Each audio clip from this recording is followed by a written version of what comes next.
Mm-hmm. Okay, so today's lesson is on indefinite intervals. And you remember that a definite intervals has these numerical values a and b, and that turns into a numerical answer. So you take that antiderivative. What happened to the c's in this definite interval? Canceled out. They subtracted out in your work, so you didn't have to include the plus c's, and you have a numerical answer if you have numerical limits of integration. Indefinite intervals, notice they're missing those values of a and b. So that's where you just integrate, and your answer turns out to be a function or a family of functions where you would include different plus c's, and that can represent any constant value.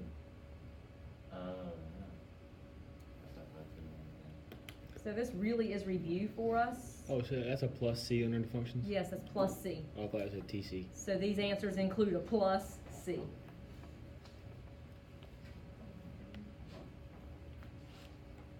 C plus. You want a C plus? A. A. C plus plus. How about an A plus plus?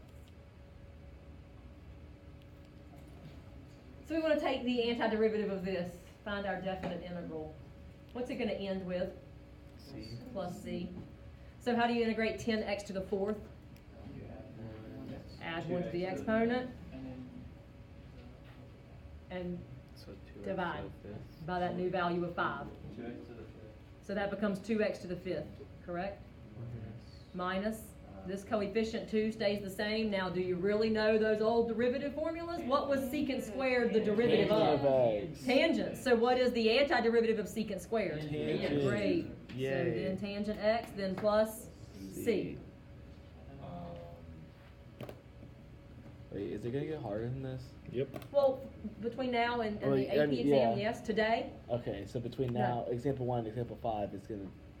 Example 3 or 4 is in the blue one.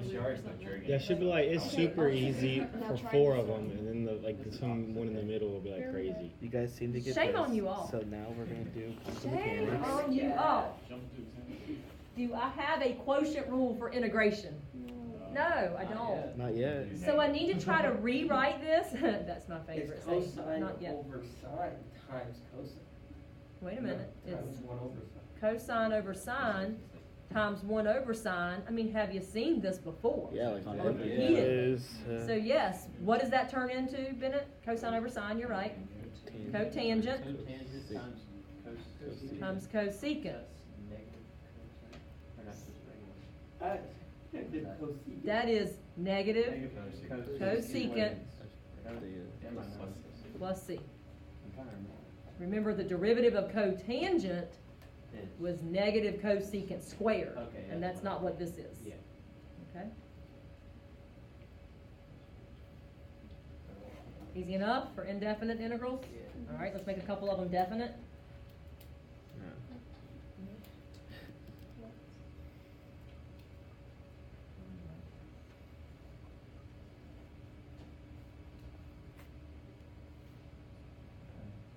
There's nothing new here, is there?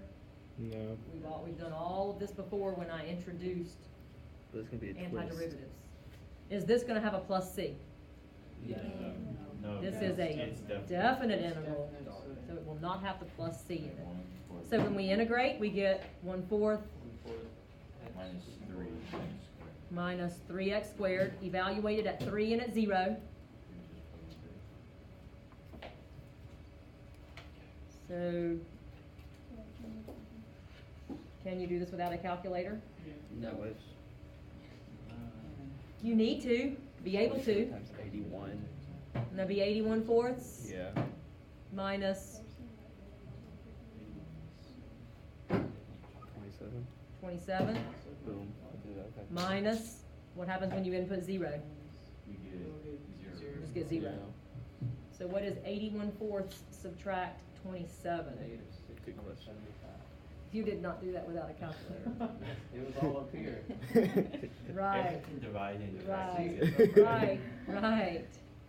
Negative 6.75. If we have a calculator, why do we have to do stuff without a calculator? There's actually. Because I'm preparing you to get college credit for the AP exam, and half of the AP exam is no calculator. I just won't do that. Darn I'm just doing really good on the have the hash Okay. calculator. I'm just using my research. Aaron's the human. Let's try example 4. Wait, if it's no calculator, then isn't your brain a calculator? You just gotta take out your brain before you go to the AP exam.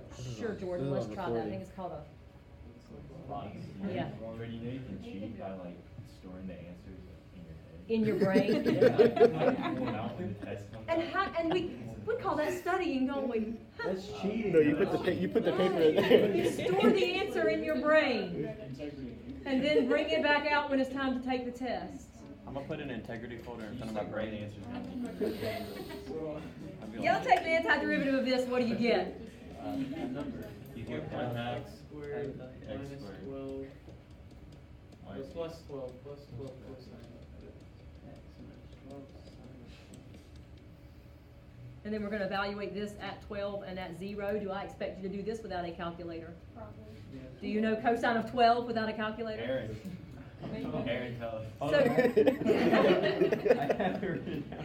so let's do this without a calculator and see what form you would leave it in. So 12 squared would give us, and half of that is 72 plus 12 cosine of 12 minus, now when you input 0, You don't get anything for your half, but then you get One. so you get 0 plus cosine of 0 would have been 1 Wait, and then don't you want times 12. Yay. You could just like. So then that simplifies to be 60 plus 12 cosine of 12. So that you should be able to do without a calculator and leave it in terms of cosine of 12.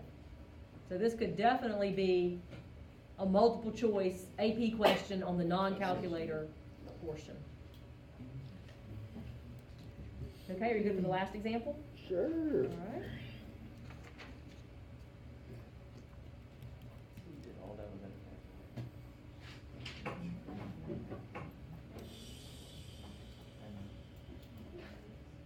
I got some Can I integrate this in this form? No.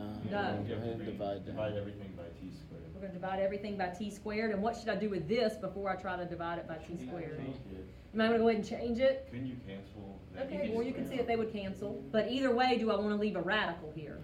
You need to write it with an exponent. Okay, so we can simplify this then. Be 2 Plus x to the or t to the 1/2 plus t to the 1/2. plus negative t to negative Very nice. And won't that be much simpler to integrate? Okay, so integrate that.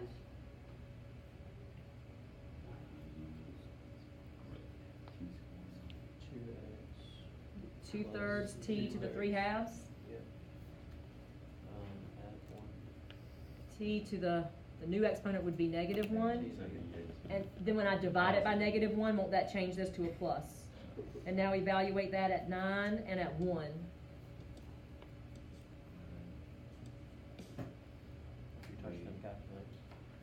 Without a calculator. Then what are you doing? Hello?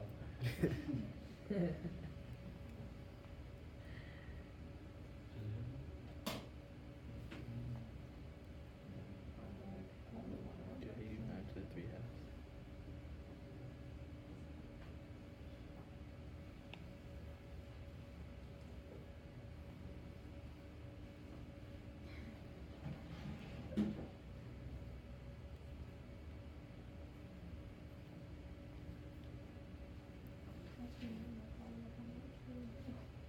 When you're subtracting these, can I go ahead and just subtract those whole numbers? Yes. That'd be 33.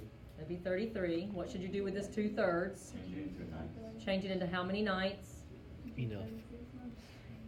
I need to do it easy. I said enough. Just oh, that'd be 6. 6 ninths. 1 ninth subtract 6 ninths. Negative 5 ninths. So now I've got 33 minus 5 ninths. So that'd be like Let's do it as a mixed number. 32 and 9 ninths. 4 ninths, because you took, yeah, and then take away Yeah, 5. take away 5.